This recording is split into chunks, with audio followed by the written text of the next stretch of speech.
Hello, dear students. Welcome again for the biology lecture. Last time we have discussed about the chapter molecular basis of inheritance. Now, the next part of this, the same chapter, we will see or discuss. So, the last time we have discussed about the structure of DNA, how it is condensed, then coiling and recoiling, and supercoiling is there. Because of that, the large molecule of DNA can be accommodated in a very small portion, that is in the nucleus. So inside the nucleus, this highly condensed, coiled and supercoiled structure is accommodated. And this is all about the DNA that forms with the protein material, that is a histone protein, and it forms chromosome. So these chromosomes, they are present in the cell, and during this cell division, these chromosomes appear, they become distinct. And even though we can count the number of the chromosomes, okay, so these chromosomes can be count, or we can see the each and every chromosome according to the position. We can identify the different stages of, for example, mitosis or the meiosis. In mitosis, according to the position of chromosome, it may be prophase, metaphase, anaphase, and telophase. So in this way, such a type of the arrangement we can recognize, and we can recognize the different steps or the stages or the phases of mitosis. Okay. Now, during this condition, one more thing is that the condensed portion we can see, and let us see this condensed portion, which is known as by the different names, as those are called as the heterochromatin and euchromatin. Okay, heterochromatin and euchromatin. So let us see in the PPT.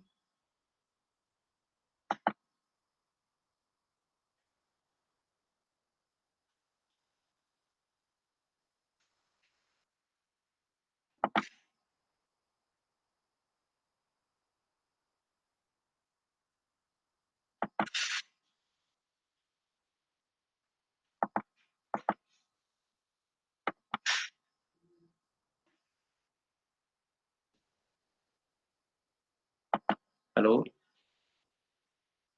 Okay, let us see this structure of the chromosomes. You can see here this DNA structure, and then here the coiling is there.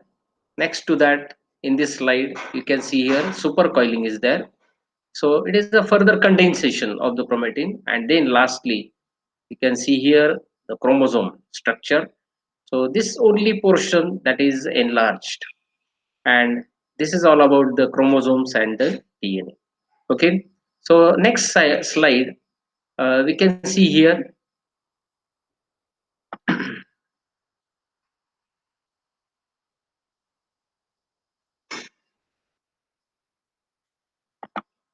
So let us see here these chromosomes, how they are arranged, and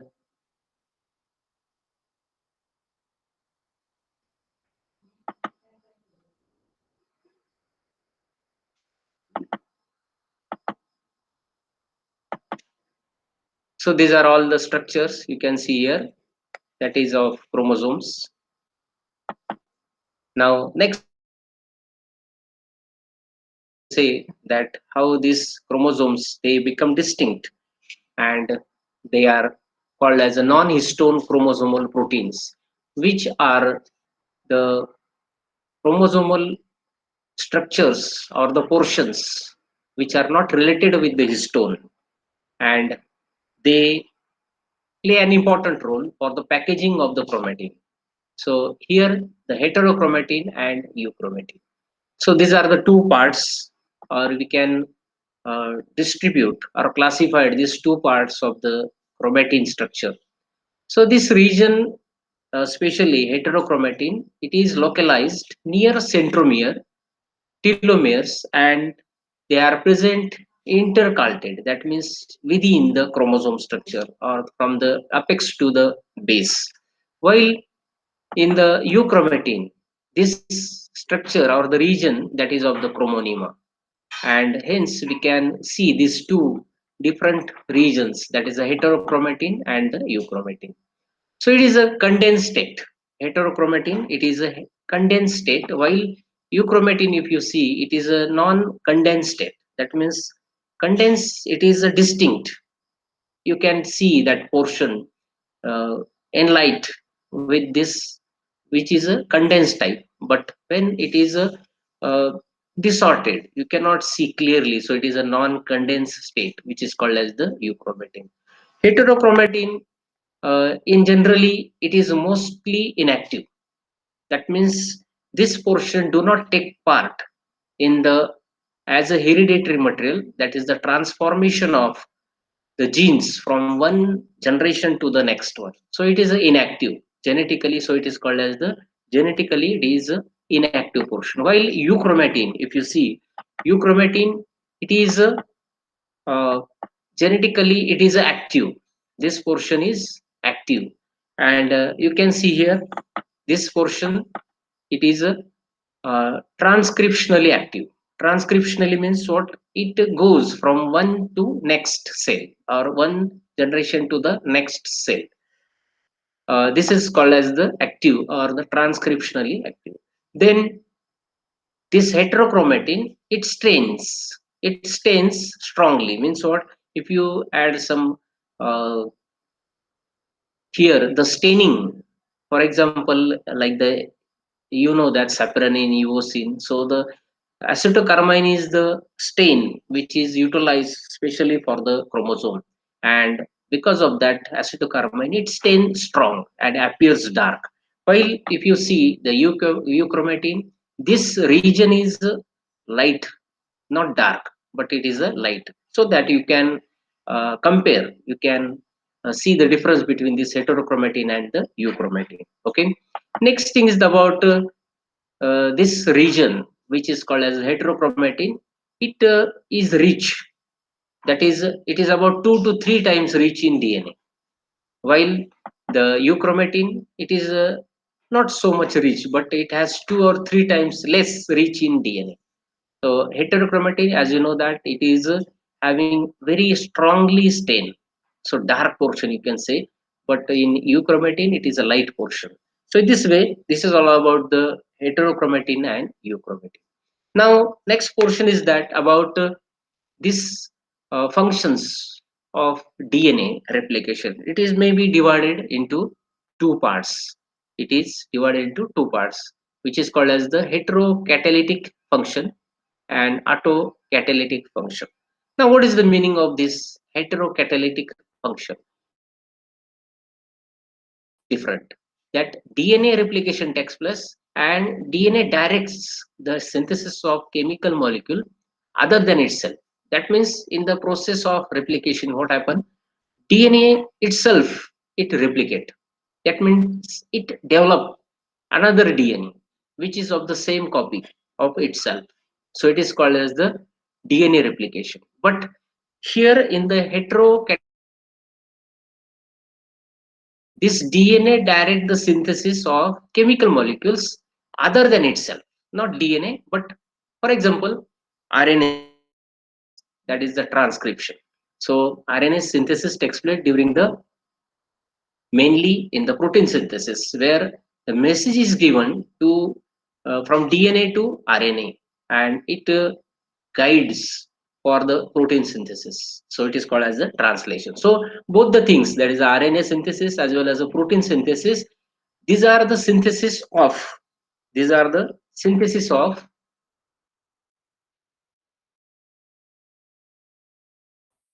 these are all the synthesis of the different types of the molecules other than the DNA. Okay, so let us see about this in the second one, which is called as the autocatalytic. Now here, as the name indicates, autocatalytic function, means DNA direct the synthesis of DNA itself.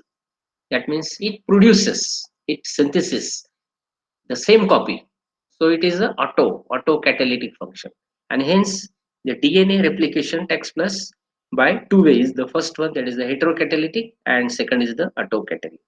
So the example of autocatalytic function is the DNA replication. That means itself, it produces the second copy of itself. So that is the DNA autocatalytic function. So this is all about the DNA replication. Now we are interested in the DNA replication first, and then afterwards we will see and we will discuss about the heterocatalytic function. That means synthesis of protein. Okay. So let us see about the DNA replication. In DNA replication, what happens? This process takes place once in a life of the cell cycle. So cell has itself the cycle, and this cell cycle, what happens? The formation of the cell up to the maturity, up to the dividing stage. This total phase or this total life or the span, it is called as the cell cycle. And during this cell cycle, cell has to go so many changes, so many things. What are those? The first, that is the, we know that G1 phase, G2 phase, as well as S phase. So G1 and G2 phases are post-mitotic and pre-mitotic phases, where different organelles are synthesized inside the cell. But the S phase, which is very important phase of the cell cycle, there is a synthesis of DNA takes place. So DNA duplication takes place in this phase, which is called as the S phase. And hence, once in a life cycle of the cell, it happens. It occurs only one, and total DNA is replicated.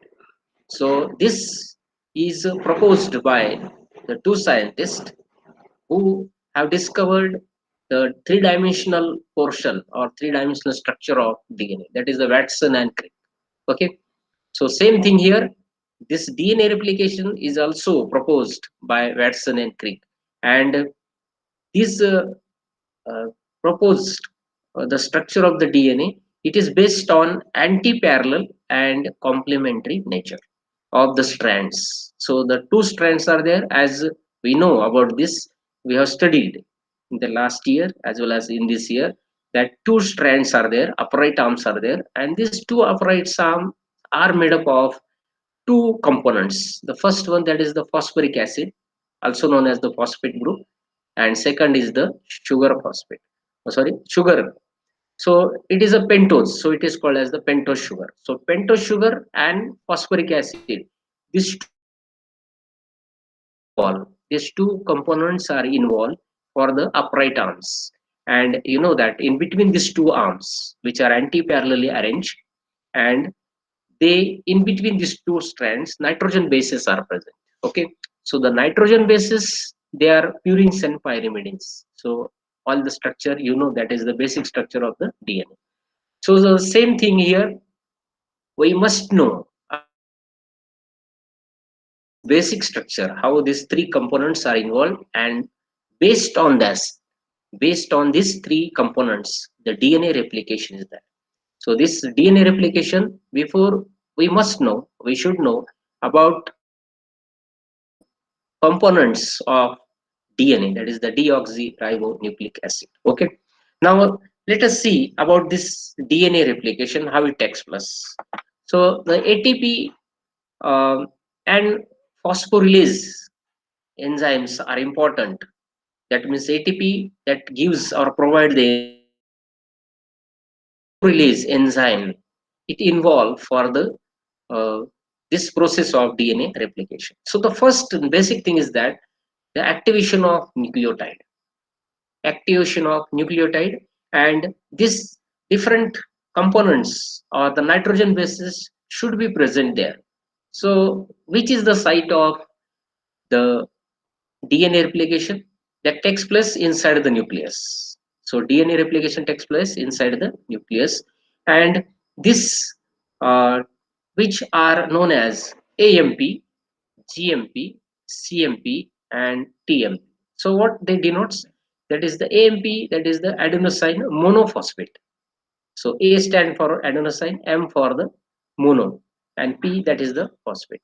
Then second is the guanine or guanine monophosphate. Then cytosine monophosphate and thymine monophosphate. So all are they in a single form, that is a monophosphate, and they are converted, and they are energized, or the energy is utilized by this monophosphate, and it is converted into the triphosphate form. For example, ATP, AMP is converted with the ATP. So AMP, that denotes adenosine monophosphate, and ATP, that denotes the adenosine triphosphate. So two things are there for this reaction. The first is that ATP, that provides the energy, and second is the to activate for the phosphate bond formation. So phosphorylase enzyme is there, and hence this monophosphate is converted into triphosphate. So all the cases you can see here, adenosine monophosphate respectively converted into adenosine triphosphate, then guanine monophosphate, that is converted into guanine triphosphate, and cytosine monophosphate, that is to the cytosine triphosphate, and lastly thymine monophosphate converted into thymine triphosphate respectively. Okay, so this is the first step that requires for the replication. Now let us see the second one. Here the initiation point, or the point of region where this DNA replication takes place. If you see, the DNA replication takes place at many points when the cell is a eukaryotic. But if you see the prokaryotic type of the cell, only one step is there, that is only for the prokaryotic. But that means that point or that origin, that is single in the prokaryotic. And eukaryotic, if you see, there are maybe many points or many origin. So point of origin, they may be many. And here the enzyme, that is the enzyme endonuclease, that nicks one of the strand of DNA at point O. So this endonuclease enzyme that cut at one point of the strand of DNA, and that point is called as a O. O point is there. So what I told that before, there may be many O points on the eukaryotic, but single in the prokaryotic. Okay, so the first step is that activation of nucleotide. Then second, that is the initiation point or the origin of point. Next is that the unwinding of DNA molecule, that is the bidirectional and continues as Y-shaped replication form. So what happens at the point O? This enzyme reacts, and at that point, because of that endonuclease enzyme, it cut that point, snicks one of the strand. See, only one strand, not both, but only one strand undergo this process in the endonuclease. And then this unwinding takes place. Means what? The nitrogen bases bonds, they are broken down. You know that purines and pyrimidines are present, and these purines and pyrimidines, they are AG, that is adenosine and guanine, and uh, thymine and cytosine. So the pairing of purine and pyrimidine is like that. A always pair with the thymine. So A and T, the bond formation takes place, that is the double bond formation. So this bond formation is broken down. It is because of the enzyme endonuclease. In this way, same thing, the bond between the C and G, that is cytosine and guanine, also broken down. And this bond that breaks, because of that, these two strands which are attached because of the bonds now get separate. They get separated from each other. And now this separation, that denotes the shape of this strand, like the inverted Y shape, alphabets Y. So it is a Y shape structure, which is called as the replication fork. and these two strands which are get separated to prevent again the recoiling. There is one more thing is that which is called as the single stranded base pair is there, single stranded, and that prevents again the recoiling of these two strands. So in this way y-shaped structure is developed because of endonuclease that nicks, and these two strands get separated and the recoiling is prevented by SSBP. Okay. Now next stage. So after the formation of Y shape, what happens? This structure that looks like replicating fork, it is called as the Y. What I told before, that it is inverted Y. Okay. Next thing is that this synthesis of new strand. Now these two strands go away from each other, they separated, and they expose the nitrogen bases. They expose the nitrogen bases, and these bases they have the same structure as I told before, that now if adenosine and thymine is there, then the bond between these two up and down, and A exposed in other strand T exposed. Okay. Now this A in front of this A, that is a purine. Okay. So this A, after this the bonds are exposed at that time, here this process the cell, and there are so many nitrogen bases which are in a separate forms. They get attracted towards this open bonds. So separated strand as a template or the mold, and that expose purines and pyrimidines respectively. So this exposed part that is act as a template or mold, and complementary strand synthesis with the help of RNA primer. What happened? The complementary with the A, T get attracted and join to the A. That means adenine again join with the thymine with the double bond formation. And same thing, the guanine which is exposed now, there is an attraction of C that get attracted and it again join with the by the triple bond formation. So in this manner, totally all these exposed purines and pyrimidines, the complementary nitrogen bases get attracted, and this all process is catalyzed by DNA polymerase. That means the extension of this two strand, that is because of the DNA polymerase. So new complementary strand is developed, and it is in the 5'3" direction. So in this way, synthesis of new strand takes place. Okay. Now what happens to the next? There are two types of the strands. How is that? They are leading and lagging strand. 3' is called as the leading strand, and 5' is called as the lagging strand. So these strands, they all occur in the anti-parallel direction. Anti-parallel, or this direction is opposite to each other. Means what?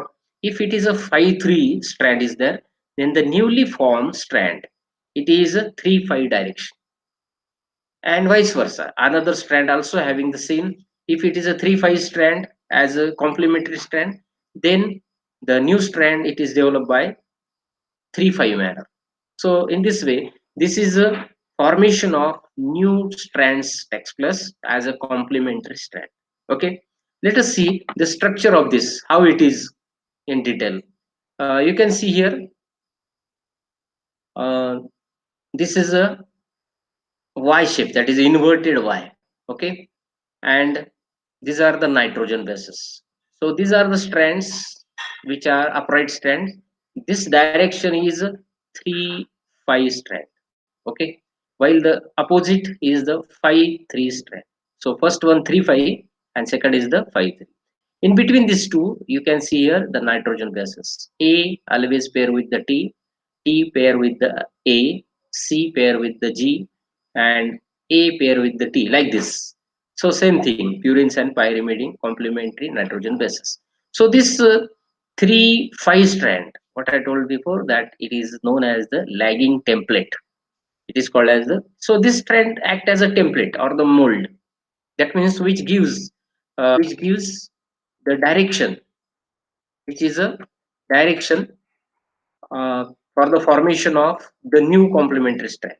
And this strand, if you see here, it is synthesized not in a continuous manner. It is not with a continuous manner, and hence it lag behind. So it is called as the lagging template, because the newly formed strand also is not synthesized with the continuous manner. Okay. While if you see here, the second one, the phi 3 direction, it is the phi 3 direction. This strand act as a leading template. It is a leading strand because the newly formed or the complementary strand, which is in the direction of phi 3, which is in the phi 3 direction, opposite to this. So this strand, which is newly formed or newly synthesized, it forms continuously without any gaps or the segment. So this strand, which act as a template, known as the leading template. Okay. So this total formation of newly formed strand, it is of two types. It is a leading strand and the lagging template, lagging strand. This formation or synthesis of this lagging strand and leading strand, it is first noticed and recognized by the Japanese scientist known as the Okazaki. So this fragment is also known as Okazaki fragment. Okay, this is also known as the Okazaki fragment. And this portion that lag behind, so it is called as the lagging strand. So it is a discontinuous, it is not continuous. Here it is a continuous. So in this way, such a type of the method where the DNA new strands are developed. The half portion is older one and the half is new one. In the same here in another strand, you can see here, this is the older one. This portion or this strand is older. That is of the mother DNA. You can say it is a mother DNA. And the newly formed is a new one. So in this way, the half portion is old, half portion is new. That's why this method is also known as semi-conservative method. It is called as the semi. Semi means half, conservative. The half portion is conserved, that is kept as older one. So it is called as the semi-conservative method. And this is known as also known as the semi-conservative replication of DNA. So in this way, such a type of the replication takes place, and DNA that follows the same pattern of the replication. Okay. So in this way, this is all about the replication of DNA. This method is again confirmed by the solid evidence by different scientists, and this is called as the Matthew Meselson and Franklin Stahl in 1958 by using the different heavy isotopes of the nitrogen. You know that this is a light nitrogen 14, and the isotope of this nitrogen is the 15.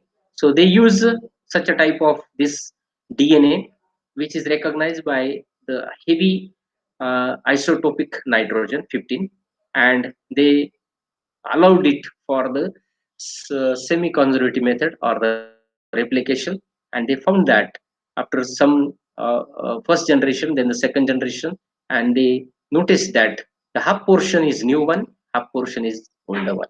So they can recognize because of they utilize this isotope, heavy isotope of the nitrogen. So light is the nitrogen 14, but here it is a 15. And in this way, they prove that such a type of this experiment or the replication process is semi-conservative. And this is the experimental confirmation about this, that the half portion is new, half portion is old one, and they prove that this is the semi-conservative method. Okay, so this is all about we have discussed so far, that is about DNA replication. I think we must stop here, and on the next lecture we will continue with the new synthesis, that is a protein synthesis. So before that, you must see all the diagrams which are given in your book. Go on for the final reading, so that you will get confirm about this concept. What is this concept? That is the replication. Before the concept, or before the replication, we must know the basic structure, the primary structure of DNA, and without that we cannot see, we cannot understand such a type of the replication. Okay, so let us stop here, and we will discuss this next portion to the next lecture. Okay, so bye.